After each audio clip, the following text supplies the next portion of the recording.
श्याम सिंह बिष्ट की लिखी कहानी सुनाने जा रही हूँ। शीर्षक है शादी, गांव या शहर। आज पान सिंह जी को अपना गांव छोड़े हुए एक लंबा अरसा हो गया था। वह सपरिवार शहर में ही आकर बस गए थे। उन्होंने यहीं शहर में अपना मकान बना रखा था।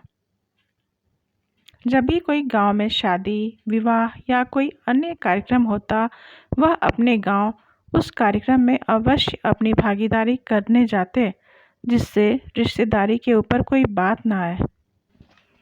जिस जगह उनका गांव में उनका अपना पुश्तैनी मकान था, उन्होंने वहां पर भी अपने पुश्तैनी मकान के अलावा और एक मकान अलग से लगा रखा था। यदि कभी गांव जाना हो तो भविष्य के लिए कोई दिक्कत ना आए। उनके उन मकानों से भी मासिक किराया अर्जित हो जाता था। उत्तराखंड में आज भी ऐसे कई जगह हैं जहां पर ऊंचे शैक्षिक संस्थान व अस्पताल और पर्यटक स्थल उपलब्ध हैं, जिस कारण से बाहर आए हुए लोगों द्वारा उनको आय अर्जित हो पाती थी। पान सिंह जी का भी गांव ऐसे ही स्थानों में से एक स्थान में था। पान सिंह जी का एक बच्चा अभी 12वीं क्लास में पढ़ रहा है और दूसरे बच्चे की शिक्षा पूरी हो चुकी है। अब तो उसकी नौकरी भी विदेश में लग चुकी है। पान सिंह जी और उनकी धर्मपत्नी ने सोचा, अब बच्चा बड़ा हो चुका है, फटाफट इसकी शादी कर दी जाए तो मुझे भी घर के कार्यों में कुछ मदद मिल जाएगी और मेरा काम भी थोड़ा कम हो जाएगा। यदि बच्चा कोई कार्यरत बहू चाहेगा तो वह भी कोई बुरी बात नहीं है। पान सिंह जी ने गांव के अपने पंडित जी से सलाह मशवरा करके अपने बेटे के लिए लड़की देखना प्रारंभ कर दिया। आज विदेश से उनके बेटे का फ़ोन आया। पान सिंह जी ने हालचाल पूछा और बोले, बेटा, आज तुम्हें एक खुशखबरी देना चाहता हूँ। मैंने तुम्हारे लिए गांव से लड़की देखना आरंभ कर दिया है। तुम अपनी मर्जी बताओ, तुम शादी अभी करना चाहते हो या बाद में? पान सिंह जी का लड़का बोला, पापा, ऐसी कोई बात नहीं है, शादी तो करनी ही है, आज नहीं तो कल, परंतु मैं गांव से शादी नहीं करना चाहता। पान सिंह जी ने सोचा, शायद बच्चे ने विदेश में कोई लड़की देखी होगी, इसलिए यह सब कुछ कह रहा है। तो उन्होंने कहा, कोई बात नहीं, यदि तुम्हारी नज़र में कोई लड़की है तो तुम हमें बताओ, हम उसी से तुम्हारी शादी करवा देंगे। तुम्हारी खुशी हमारी खुशी है बेटा। बेटे ने बोला, पापा, ऐसी कोई बात नहीं है, पर मैं गांव की लड़की और गांव से ही शादी करना चाहता हूँ। पान सिंह जी ने अपने बेटे की बात सुनकर सुन्न हो गए। उन्होंने एक क्षण तो ऐसा सोचा जैसे वह कोई बुरा सपना देख रहे हों।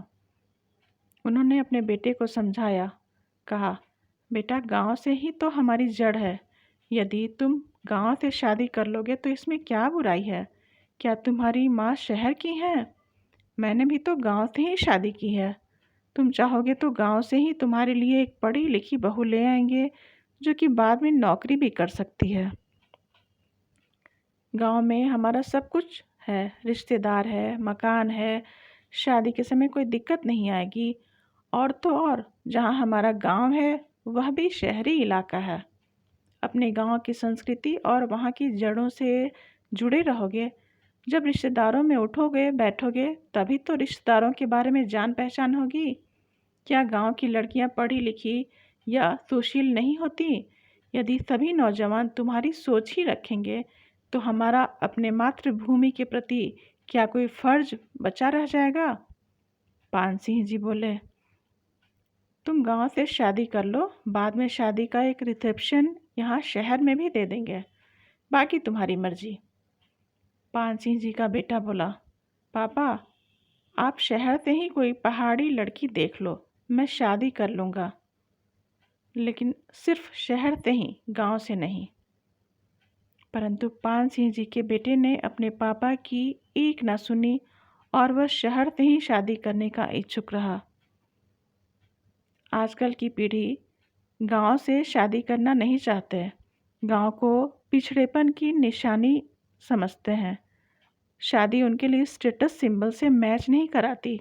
गांव की शादी, वहाँ शायद सुविधाओं का अभाव होता है, लेकिन यदि सच माने तो गांव से शादी करना समझिए कि अपने देवभूमि से आप बहुत ही पास से अपने आप को महसूस करेंगे और गांव को इतना महत्व दें कि अपनी उसे जन्मभूमि बन समझें। देवभूमि और जन्मभूमि दोनों का मिला जुला मिश्रण होता है गांव। कहानी समाप्त।